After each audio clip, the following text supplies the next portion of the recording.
Hello வணக்கம். Welcome to Nellai AachiSamayal. இன்றைக்கி நம்ம சேனலில் வந்து அவல் உப்புமா போட்டிருக்குறோம். அது வந்து ரொம்ப டேஸ்டியாக இருக்கும். வேர்க்கடலையெல்லாம் போட்டு காயெல்லாம் போட்டு பண்ணுறதுனால ரொம்ப நல்லாயிருக்கும். காய் இல்லாமல் நீங்கள் ப்ளைனாக பண்ணுறதா இருந்தாலும் பண்ணலாம். பேச்சுலர்களுக்கெலாம் இது வந்து ரொம்ப யூஸ் ஆகும்.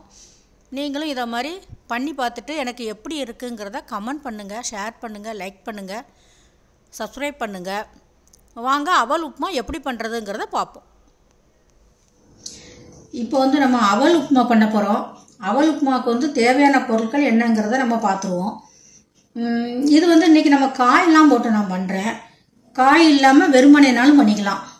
நம்ம காய் எல்லா காய் இருக்கிறதுனால அதை போட்டு பண்ணுறேன். அவல் வந்து 1 கப் எடுத்துருக்கிறேன், வெள்ளை அவல்.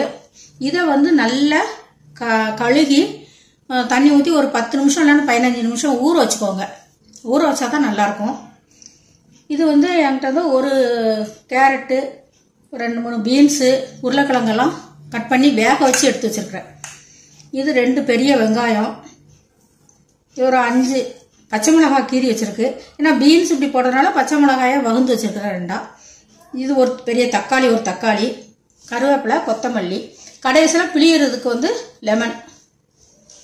கடைசியில் கிண்டிட்டு பிழியும் போது லெமன் ஊற்றி பின்னா நல்லாயிருக்கும். இது வேர்க்கடலை, கொஞ்சம் வேர்க்கடலை வந்து நான் வறுத்து வச்சுருக்கேன். உங்கள்கிட்ட வறுத்த வேர்க்கடலையாக இருந்தால் அப்படியே போட்டுடலாம். இதான் தேவையான பொருட்கள். வாங்க எப்படி பண்ணலாங்கிறத பார்ப்போம். ஸ்டவ் பற்ற வச்சுக்கிட்டு கடாயை அடுப்பில் வச்சுக்கிடுவோம். ஒரு 2-3 ஸ்பூன் எண்ணெய் ஊற்றிக்கோங்க, ரீஃபைண்ட் ஆயில். காயட்டும். காஞ்சதும் கடுகு உளுந்தம்பருப்பு போடலாம்.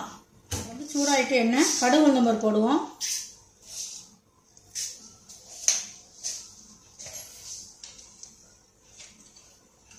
கடுகு உளுந்தம்பருப்பு வந்து பொரியட்டும்.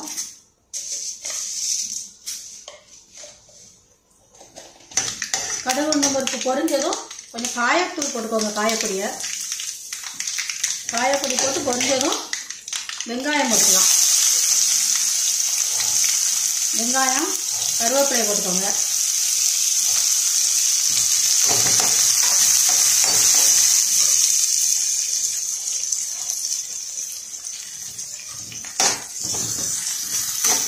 கருவேப்பிலை போட்டு கொஞ்சம் வதங்கினதும் பச்சை மிளகாய் சேர்த்துக்கலாம்.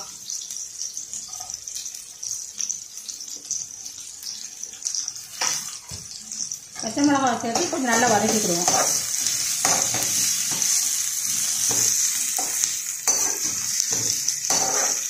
வெங்காயம் வதங்கும் போது கொஞ்சம் உப்பு சேர்த்துக்கலாம். இதில் கொஞ்சம் உப்பு சேர்த்துக்கோங்க.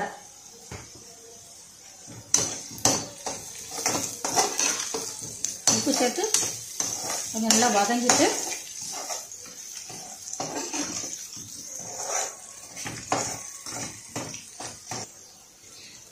இப்போ வந்து நம்ம தக்காளியை போட்டுக்கலாம். தக்காளியை போட்டு நல்லா இந்த பச்சை வாசம் போக நெஞ்சு நல்லா வதக்கிக்கோங்க.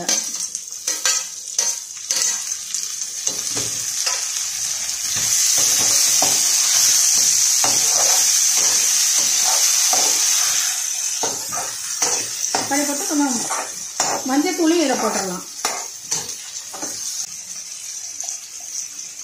மஞ்சள் தூள் போட்டுக்கோங்க.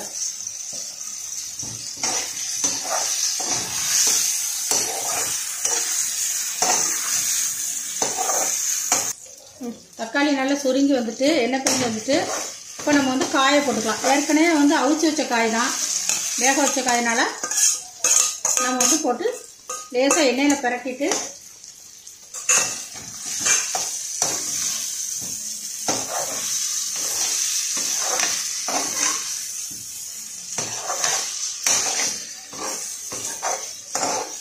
மிளகாத்தூள் வந்து கொஞ்சமாக போட்டுக்கோங்க. உங்களுக்கு காரம் வேணும்னா போட்டுக்கோங்க, இல்லைன்னா இந்த மிளகாவுடைய காரமே போதும். நான் கொஞ்சம் போட்டுருக்கேன்.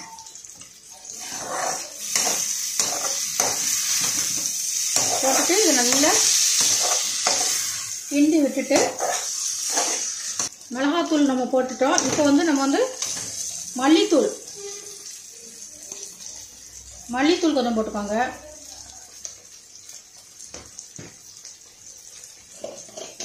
இதில் வந்து கரம் மசாலா தூள் கொஞ்சம் போட்டுக்கோங்க. வந்து நல்ல வாசமாக இருக்கும். உப்பு நம்ம அப்போவே போட்டுக்கிறோம். இதெல்லாம் கிளறி விட்டுட்டு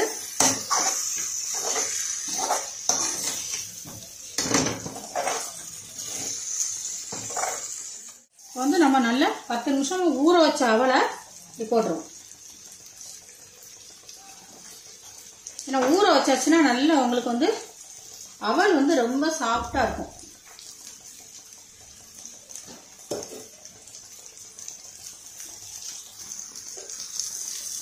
தண்ணி இல்லாம நல்லா வடிச்சு போட்டுக்கணும்.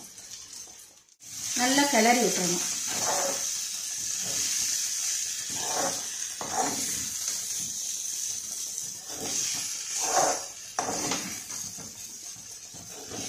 செய்யறதுக்கு ரொம்ப ஈஸி தான். காயெல்லாம் போட்டு பண்றதுனால பிள்ளைங்களுக்கும் ரொம்ப பிடிக்கும். இதெல்லாம் நம்ம கொஞ்சம் எண்ணெய் விட்டுக்கலாம்.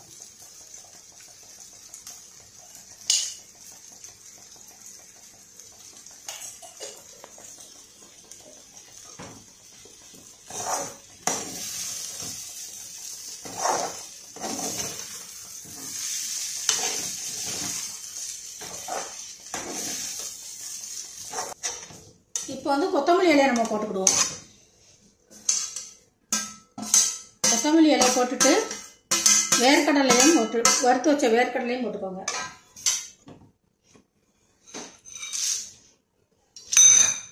வறுத்து வச்ச வேர்க்கடலையும் போட்டு நல்லா கிளறி கொடுத்துக்கோங்க.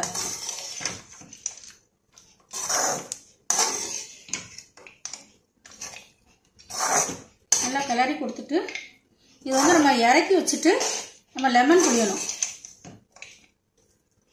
ஏற்கனவே தக்காளி போட்டிருக்கிறோம். லெமன் புளிஞ்சா நல்லா இருக்கும். இல்லை பாதி லெமன் புளிஞ்சுக்கோங்க.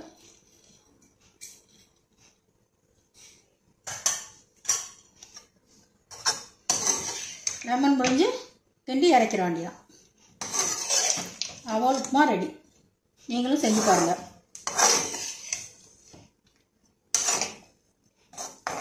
இப்போ வந்து நமக்கு வந்து அவல் உப்புமா ரெடி ஆயிடுச்சு. வாங்க எல்லாரும் சாப்பிட வாங்க. நீங்களும் இதை மாதிரி பண்ணி பாருங்க. பண்ணி பார்த்துட்டு எனக்கு எப்படி இருக்குங்கிறத கமெண்ட் பண்ணுங்க, ஷேர் பண்ணுங்க, லைக் பண்ணுங்க, சப்ஸ்கிரைப் பண்ணுங்க. மீண்டும் அடுத்த வீடியோவில் உங்களை நான் சந்திக்கிறேன். நன்றி, வணக்கம்.